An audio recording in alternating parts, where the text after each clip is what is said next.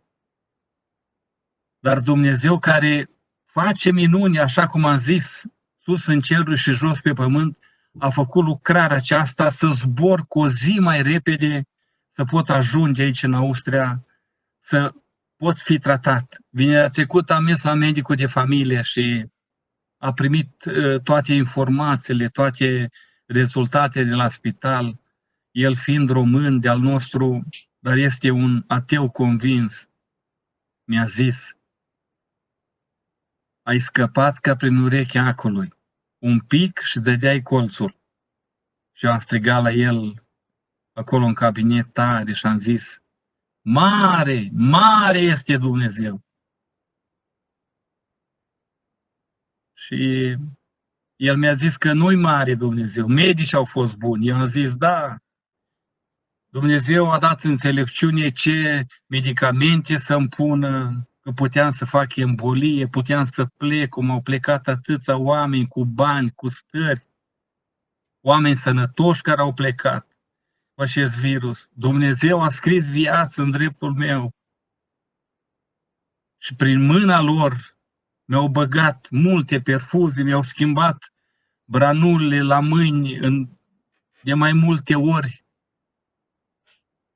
Dar peste toată medicația, peste toată înțelepciunea medicală care mi s-a acordat, vreau să vă spun astăzi din toată inima, Dumnezeu a avut ultimul cuvânt. Dumnezeu a strigat viață în dreptul meu și a scris viață. În prima sau a doua noapte, când am fost internat, Dumnezeu mi-a dat un vis. Se făcea că am ajuns într-o grădină frumoasă,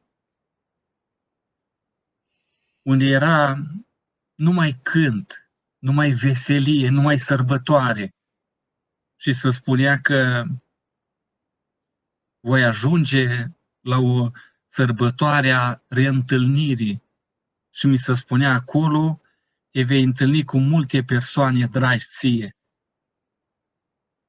Și când am dat să intru acolo, a apărut mama mea. Mama mea este plecată din lumea aceasta în anul 2009, pe 5 mai. Și când am dat de mama mea, ea a plecat la vârsta de 65 de ani, ea acolo avea între 35 și 40 de ani.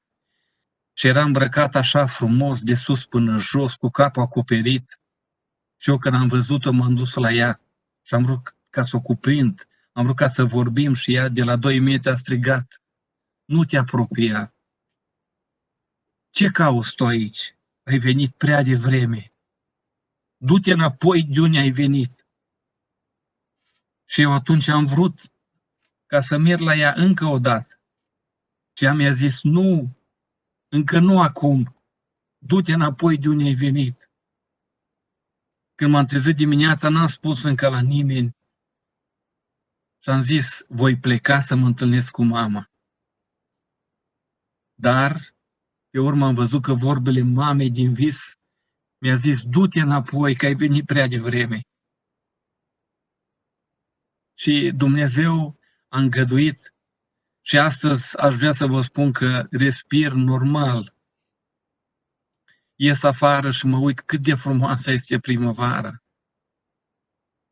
Acolo când eram, iubiții mei, frați și surori, am zis în inima mea: Doamne, am să te slujesc cu multă pasiune. Vreau să vă spun că Dumnezeu are pretenția asta, nu vrea să fie slujit de formă. Să avem o formă de evlavie, o formă de credință în viața noastră. Dumnezeu are pretenția să fie slujit cu multă pasiune. Dumnezeu vrea din ceea ce avem noi să întinzi mână și la altul. Când eram în crizele alea mari și eram singur, m-am gândit și am zis: Doamne, adu-ți aminte că am pășit de-a lungul anilor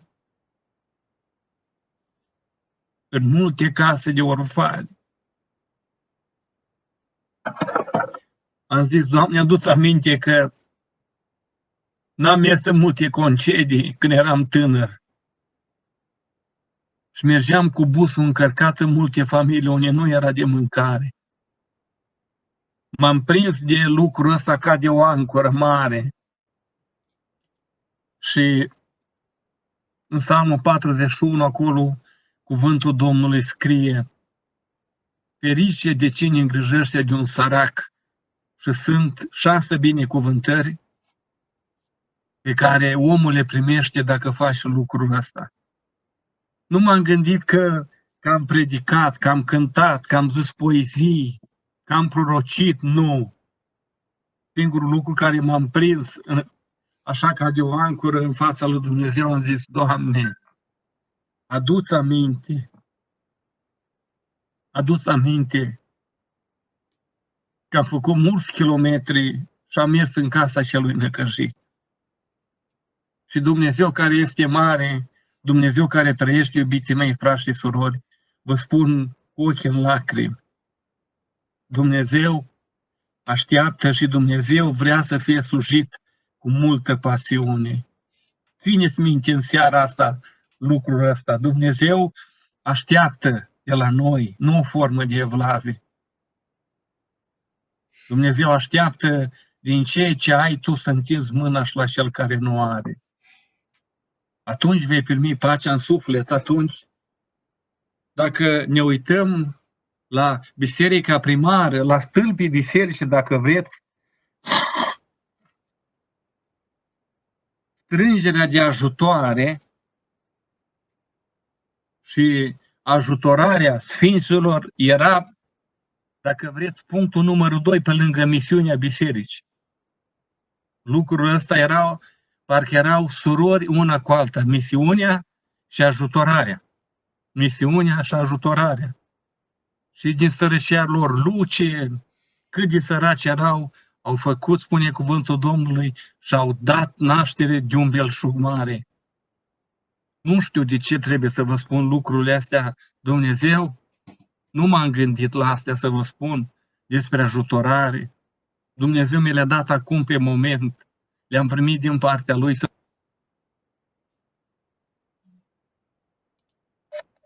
Și Dumnezeu așteaptă să fie slujit cu multă pasiune.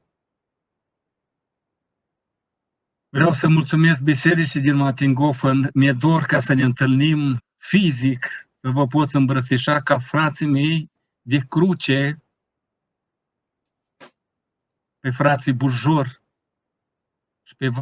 și pe fratele Vasile, știu bine, din țară. Dumnezeu să îi aibă în paza lui, Dumnezeu să binecuvinteze toate familiile din adunare, să vă dea har, să vă dea binecuvântare.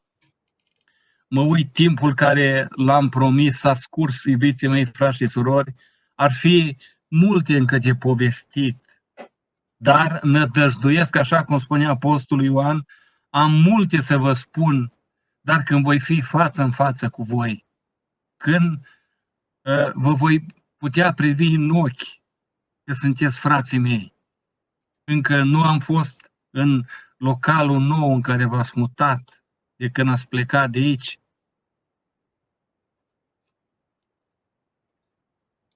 Și se va da liber și vom putea ca să slujim pe Domnul cu toții dinpreună.